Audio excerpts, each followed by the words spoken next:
गुजरात में एक आईआईटी बनाया था, वो गांधीनगर आईआईटी कांग्रेस ने बनाया था। पिछले 15 साल से एक भी गवर्नमेंट यूनिवर्सिटी गुजरात में नहीं बनी है। वो गुजरात मॉडल की बात करते हैं, पर गुजरात मॉडल में एक भी यूनिवर्सिटी सरकारी उन्होंने 15 से 20 साल में नहीं बनाई है। वो जो दिखाना चाहती है मोदी जी को गुजरात मॉडल वही दिखाते हैं वो लोग। तानाशाह इतना डरा हुआ है कि जब भी यहाँ पे आता है तो युवाओं जो भी युवाओं की मांग होती है वो उन तक ना पहुँचे, वो मीडिया तक ना जाए, इसलिए उनको नजर कैद करके रखते हैं। कोई भी ऐसी एग्जाम पिछले 10 साल में मैंने नहीं देखी है जिसमें पेपर लीक ना हुआ हो। गुजरात मॉडल पूरा फ्लॉप है। भारत जोड़ो न्याय यात्रा इस वक्त गुजरात में है और मैं यहीं के लोगों से जानती हूँ, यहाँ के युवाओं से जानती हूँ कि आखिरकार गुजरात में समस्याएं क्या हैं और राहुल गांधी जो भारत जोड़ो न्याय यात्रा लेकर निकले हैं उसकी आज के भारत में कितनी ज़रूरत थी। सबसे पहले न्याय यात्रा गुजरात आई है, कैसा लग रहा है आप लोगों को? और ये जो 5 हक के न्याय की लड़ाई राहुल गांधी लड़ रहे हैं, इसकी कितनी आवश्यकता थी? इसकी आवश्यक पहले तो मैं बताऊंगा कि राहुल गांधी जी यहाँ पे आए हैं, उत्साह बहुत है पब्लिक के अंदर। यहाँ की आम जनता खुद ब खुद बाहर निकल रही है राहुल गांधी जी को देखने के लिए। और बात करें कि यहाँ की नीड की, तो ज़्यादातर युवाओं की नीड, हम युवा है तो यहाँ पे आए हैं राहुल गांधी जी को मिलने के लिए, उनके हाथ से हाथ मिलाने के लिए। अब जब उन्होंने अनाउंसमेंट की है जिसमें सबसे बड़ी कि 30 लाख नौकरियाँ मिलेगी, जो युवाओं के लिए बहुत ज़रूरी था। यहाँ पे इंजीनियर पीएचडी करे हुए बड़े बड़े युवाओं को नौकरियाँ नहीं मिल रही है, जो सबसे और पहली बेसिक नीड थी। उसके बाद जो अप्रेंटिसशिप की बात है वो भी उनका बहुत ही बड़ा। और गुजरात में जब यहाँ बात करें कि गुजरात के अंदर सरकारी नौकरी के जो पेपर होते हैं वो पेपर लीक बहुत ज़्यादा होते हैं। अच्छा, गुजरात में भी है पेपर लीक का मसला? मेरे ख्याल से एपी सेंटर ही है गुजरात, जहाँ पे ज़्यादा पेपर लीक होते हैं। यहाँ पे बच्चे मेहनत करते हैं, पढ़ाई करते हैं, और जब दूर जगह देने जाते हैं एग्ज़ाम और तब उनको पता चलता है कि यहाँ का पेपर लीक हो चुका है, तो मानसिक तौर पर बहुत ही परेशान हो चुके हैं। यहाँ पे ऐसी भी सिचुएशंस खड़ी हुई है कि पेपर लीक होने के वजह से मेंटली डिस्टर्ब होने के वजह से बहुत लोगों ने सुसाइड भी अटैम्प्ट किया हुआ है। तो जो उन्होंने ये बात की कि पूरा उनको अच्छी तरीके से सिस्टम बनाएंगे, वो एकदम बहुत ही बढ़िया चीज़ थी। अभी एजुकेशन इतना महंगा हो गया है कि बच्चे पढ़ना तो चाहते हैं पर पढ़ नहीं पाते। तो जो उनको मतलब जो स्टाइपेंड मिलेगा उनसे उनकी जो पढ़ाई है वो लगातार चालू रहेगी। दूसरी बात है जो पेपर लीक का मामला है, तो गुजरात में सबसे ज़्यादा पेपर लीक यहाँ पे होते हैं हमारे यहाँ, और कोई भी ऐसी एग्जाम पिछले 10 साल में मैंने नहीं देखी है जिसमें पेपर लीक ना हुआ हो। पर किसी न्यूज़ चैनल पे तो नज़र नहीं आता है ये। नहीं, न्यूज़ चैनल तो क्या है कि सब वहीं से हेडक्वार्टर से वहाँ से आते हैं, आईटी सेल से, वो जो दिखाने चाहते हैं वही दिखाते हैं, और गुजरात की हकीकत है। और दूसरी बात जो नौकरियाँ की है, तो मैं खुद एक एमटेक स्टूडेंट हूँ और आज तक मेरे पास अभी तक नौकरी नहीं है। मैं फाइनल ईयर का स्टूडेंट हूँ, मेरे पास नौकरी नहीं आई है। तो मैं राहुल जी से ये उम्मीद रखता हूँ as a student, as a youngster, कि अगले जो भी वो कानून लाएंगे पेपर लीक के, उसके द्वारा युवाओं को पूरी मददगार मिलेगी। मोदी साहब है, ये जो पुराने हमारे नेहरू के समय से जब आज़ादी आई है तब से ये पूरे देश में जो मिलकत बसाई थी सब मोदी जब बेच रहे हैं और बेच रहे हैं, बाद में सब लोगों को युवा बेरोजगार हो गए हैं, किसी को नौकरी मिलती नहीं है। और जो पेंशन मिल रहा था, हम जैसे मेरे तो सफ़ेद बाल है ना, बूढ़े लोगों को नौकरी करते थे उनको पेंशन मिलता था, पेंशन बंद कर दिया है, उसकी सिक्योरिटी कोई है नहीं, और बातें बड़ी बड़ी करते हैं। अब जो पुराने देखो गुजरात में और पूरे इंडिया में सिविल हॉस्पिटल थे, वहाँ से सर्विस मिल रही थी, सेवा मिल रही थी, लोगों को जा रहे थे, कोई पैसा देना नहीं थे। उन्होंने अभी कार्ड दाखिल कर दिया, आप कार्ड लो तो आपको मिलेगा, 5 लाख दे रहा हूँ, 10 लाख दे रहे, कहाँ से दे रहे? पूरे जो सब सिविल पूरे भारत में सिविल किसने बनाई? ये पुराने स्कूल। आज मोदी साहब जो पढ़े वो कहाँ पढ़े? वो स्कूल तब के ही थे, कुछ नया कुछ है ही नहीं। लेकिन वो लिपापोती, वो बोलते हैं ना, वो लिपापोती, उसको ढंग ढाक करते हो, नया नाम दे दिया PMY, बड़ा प्रधान योजना। और जो सब ये पहले की योजनाओं थी सबको वो है तो वही। अभी वो गांव में वो रेशन में मिलता था, ये आज का है नहीं।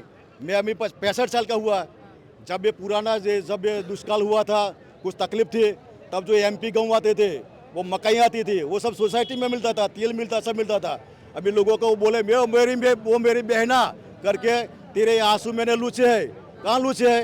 ऊपर से क्या है, 500 का गैस 1000 का कर दिया, 1000 कहाँ से लाएंगे? और उन्होंने जो ये गैस कैसे किया, सब गांव में अभी वो लाइन आ गई और वो लोग बेकार हो गए। तो वो बेकारों को करने के लिए उन्होंने एक योजना बनाई, और मेरी बहना करके मैं तुम्हारी यहाँ आंसू लूस रहा हूँ, वो करके उसको गैस दे दिए।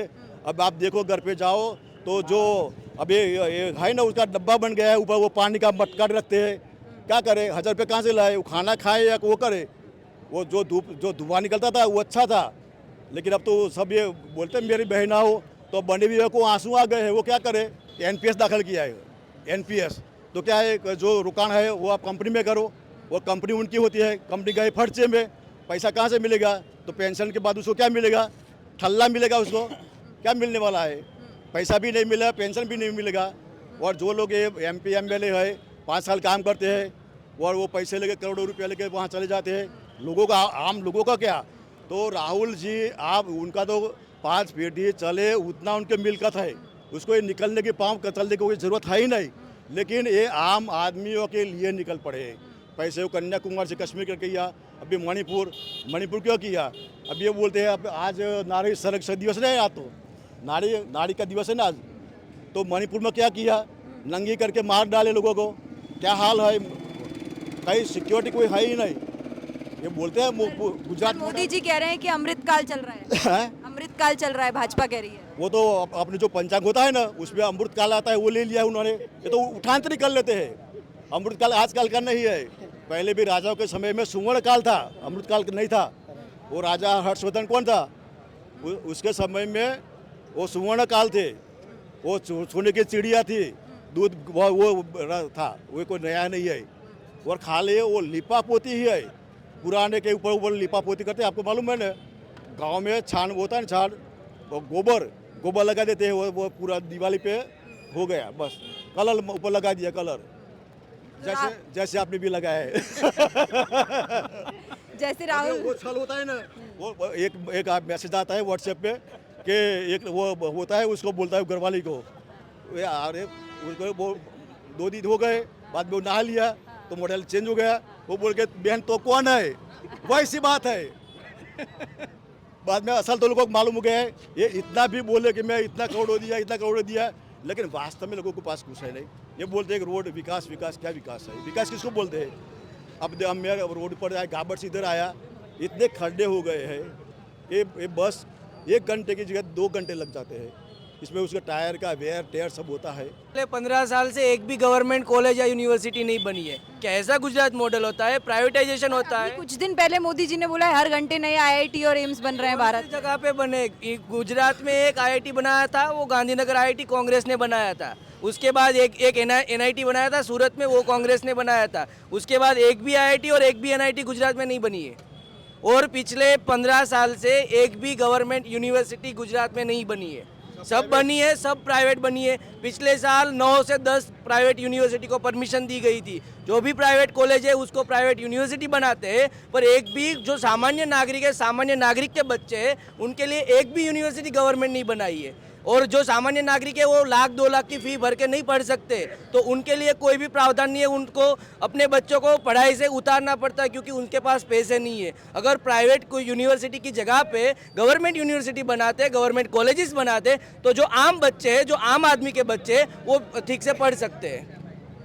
वो गुजरात मॉडल की बात करते हैं, पर गुजरात मॉडल में एक भी यूनिवर्सिटी सरकारी उन्होंने 15 से 20 साल में नहीं बनाई है। और वो हकीकत है गुजरात मॉडल की। मैंने आपको बताया कि पिछले इतने सालों से मैंने देखता आ रहा हूँ, पिछले 5 साल से जो भी एग्ज़ाम, एक भी जो भी तलाटी से लेकर कोई भी एग्ज़ाम हो, उसमें कांस्टेबल से कोई भी एग्ज़ाम हो, उसमें पेपर लीक हुआ है। और पेपर लीक के जो भी उनमें वारदात में जो शामिल थे, उसका कहीं ना कहीं बीजेपी से कनेक्शन होता है और बाद में उन लोगों का जो केस है वो ठप हो जाता है। पर जैसे उत्तर प्रदेश में पेपर लीक हुआ, वो मामला सामने आया, वहाँ के युवाओं ने प्रदर्शन किया। यहाँ के युवा प्रदर्शन करते हैं जब पेपर लीक होता है? यहाँ के युवाओं को पहले तो प्रदर्शन करने ही कौन देता है? प्रदर्शन करते हैं, पुलिस उठा जाती है, उनको प्रदर्शन करने ही नहीं देते। हम गए थे विधानसभा घेराव के लिए, जब पेपर लीक हुआ था तब वहाँ से सब पुलिस ने हटा दिया था सबको। वो वाटर शावर से वो सब मार के वहाँ से निकल गया था, लाठीचार्ज करते हैं। अगर युवा, अभी का क्या है कि युवा पुलिस से भी डरता है, उनको पुलिस केस नहीं करवाना होता है। वो सामान्य युवा हो, पुलिस से डरता है भाई, तो पुलिस से वो डरता है, इसलिए जब पुलिस को आगे करते हैं तो युवा वहाँ पे बैठ जाता है। युवा कुछ बोल नहीं पाता, युवा कुछ कर नहीं पाता। और जब वो टेट टाट की एग्ज़ाम आती है टीचर के लिए, वहाँ पे अभी तक वहाँ पे गांधीनगर में वो लोग बैठे थे, उनका कोई एक भी मिनिस्टर भी वहाँ पे सुनने नहीं आया उनकी। एजुकेशन मिनिस्टर, कोई भी चीफ मिनिस्टर तो छोड़ो, एजुकेशन मिनिस्टर भी वहाँ पे उनकी सुनने नहीं आया। उनकी पीआर टीम, उसमें तो वो पावरफुल है पीआर टीम, वो जो दिखाना चाहती है मोदी जी को गुजरात मॉडल वही दिखाते हैं वो लोग।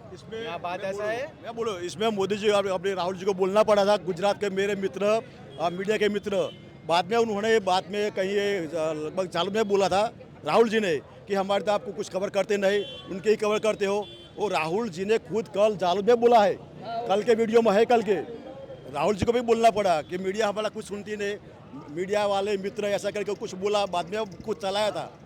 जैसे आप इंडिपेंडेंट मीडिया है तो आप दिखाओगे, वरना यहाँ पे क्या होता है, जैसे आपने बताया कि मीडिया नहीं दिखाती, यहाँ की फुटेज पहले जाएगी यहाँ के कमलम में, जो यहाँ का गुजरात का हेडक्वार्टर है। अगर मीडिया ने कुछ भी गलत दिखा दिया तो जैसे रविश कुमार का हालत है वैसे सबका हालत हो जाएगा। इतना फर्क है यहाँ की मीडिया में। और जैसे पेपर लीक का आपने बात करा, पेपर लीक एक तरह के इन्होंने इनकम का सोर्स बना दिया है। एक पेपर के लेने के चक्कर में तकरीबन 200 से 500 रुपया फीस दी जाती है। 800 की जहाँ पे रिक्रूटमेंट होती है वहाँ पे 8 लाख लोग फॉर्म भरते हैं, और उसके बाद पेपर लीक होता है, फिर उन पैसों का क्या होता है किसी को कुछ पता नहीं। मतलब कि पूरा कंट्रोल है, अगर आप धरना देना चाहें धरना नहीं दे सकते हैं। बिल्कुल भी। हमने तकरीबन 4 से 5 धरने के लिए जब हम घेराव के लिए जाने वाले थे, सुबह 4 बजे मेरे घर पे पुलिस आके दस्तक दे देती थी। उन्होंने मुझे नज़र कैद कर लिया था, और हमारे जैसे सभी साथियों को पुलिस नज़र कैद कर लेती है। हालांकि उनको ऊपर से ऑर्डर होता है क्या है, मगर हमारी आवाज़ बिल्कुल भी उठाई देने नहीं दी जाती। ऐसी परिस्थिति में अगर पेपर लीक हो रहे हैं, युवाओं का भविष्य यहाँ दिन पर दिन गर्त में जा रहा है, आप धरना नहीं दे सकते, आपको कोई कवरेज नहीं मिल रही है, पुलिस आपको रोक देती है, तो फिर यहाँ का युवा तो बिल्कुल बेबस और लाचार है। इसीलिए तो युवा सब बाहर निकले हैं। सब अभी आप देख रहे हैं कितने सारे युवा घर से अपने बाहर निकले हैं। राहुल जी के बस एक ही मात्र उम्मीद राहुल जी है। अभी से आप देख रहे हैं वो सब बना या वही दृश्य है। यहाँ की परिस्थिति बहुत खराब है गुजरात की, मैं आपको बता रहा हूँ, बहुत ही खराब है। जो भी आपको मीडिया के थ्रू पूरे इंडिया को दिख रहा है वो तस्वीर और गुजरात की असल तस्वीर बहुत ही डिफरेंट है। इतना युवा धन बाहर गया, आप देख रहे हैं भारत का युवा सब अभी 15 लाख 20 लाख। अभी देखा वो वहाँ एक आदमी, उसकी बीवी वो बर्फ़ में मर गई बेचारी, वो कैसे इलीगल जा रही थी। 15-15 20-20 लाख रुपया खर्च करके जाता है, इलीगल जाते हैं। लीगल मिलता है ठीक है, नहीं मिलता है इलीगल जाते हैं। 15 लाख 20 लाख खर्च के भी वहाँ उसको एडमिशन नहीं मिलता है। तो क्या है, वो बर्फ़ में नहीं कब आया था नहीं मैक्सिको में, वो रात को निकले, वो बर्फ़ का आंधी आई तो पत्नी और बच्चा सब मर गए। यदि ये मॉडल है तो लोग बाहर, गुजरात के लोग बाहर क्यों जा रहे हैं इतना पैसा खर्च के? तानाशाह इतना डरा हुआ है कि जब भी यहाँ पे आता है तो युवाओं, जो भी युवाओं की मांग होती है वो उन तक ना पहुँचे, वो मीडिया तक ना जाए, इसलिए उनको नजर कैद करके रखते हैं। तो तानाशाह इससे इतना युवाओं से क्यों डरते हैं? जब भी मोदी जी यहाँ पे आते हैं हाँ, तो युवाओं को नजर कैद कर दे। जो भी उनको लगता है कि आईबी से रिपोर्ट आता है कि ये लोग वहाँ पे कुछ करेंगे, प्रदर्शन करेंगे, कुछ अपनी मांग रखेंगे, तो उनको नजर कैद अगली रात को कर देते हैं वो लोग। तानाशाह इतना क्यों डरता है? जब राहुल गांधी जी है हमारे, वो राहुल गांधी जी युवाओं से मिलते हैं, युवाओं की बात सुनते हैं, तो तानाशाह खाली हाथ हिलाने क्यों आते हैं भाई? वो भी हमारी बात सुने। अगर युवाओं का अगर इतना भी अच्छा होता, जैसे इन्होंने अभी बताया कि गुजरात में आप अगर देख रहे हैं कि जैसे उनकी मौत हुई थी बाहर जाने के लिए, जिसके ऊपर डंकी मूवी भी बन गया है, तो ऐसे यहाँ से लोग, युवा को अगर यहाँ पे अपॉर्चुनिटी मिलती तो उनको बाहर जाने की ज़रूरत नहीं। आप पिछले कुछ सालों के रिकॉर्ड देख लीजिए, तो युवा यहाँ से गुजरात से सबसे ज़्यादातर पंजाब और गुजरात से, उसमें गुजरात एपी सेंटर है जहाँ सबसे ज़्यादा लोग बाहर निकलते हैं। सब कनाडा, यूके और इलीगल इमिग्रेंट हो रहे हैं अमेरिका के अंदर, क्योंकि यहाँ पे उनको तक नहीं मिल रही है।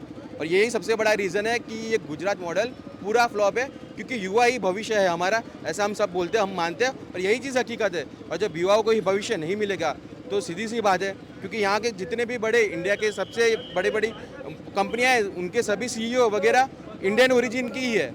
उनको यहाँ तक नहीं मिली, तभी वो बाहर जाके उन्होंने अपना काम आगे बढ़ाया है। ये गुजरात मॉडल की सच्चाई है, ये प्रधानमंत्री नरेंद्र मोदी के गढ़ की सच्चाई है। यहाँ पे युवाओं को नज़रबंद कर दिया जाता है जब देश का प्रधानमंत्री यहाँ पे आता है। इस देश का युवा इतना आक्रोश में है कि वो भारत जोड़ो न्याय यात्रा को समर्थन देने के लिए, राहुल गांधी तक अपनी बात पहुँचाने के लिए यहाँ पे हैं, क्योंकि गुजरात मॉडल बुरी तरीके से फेल है। और ये इस वक्त गुजरात की जनता ने यहाँ पे बता दिया, और भारत जोड़ो न्याय यात्रा निरंतर जारी है न्याय का हक मिलने तक।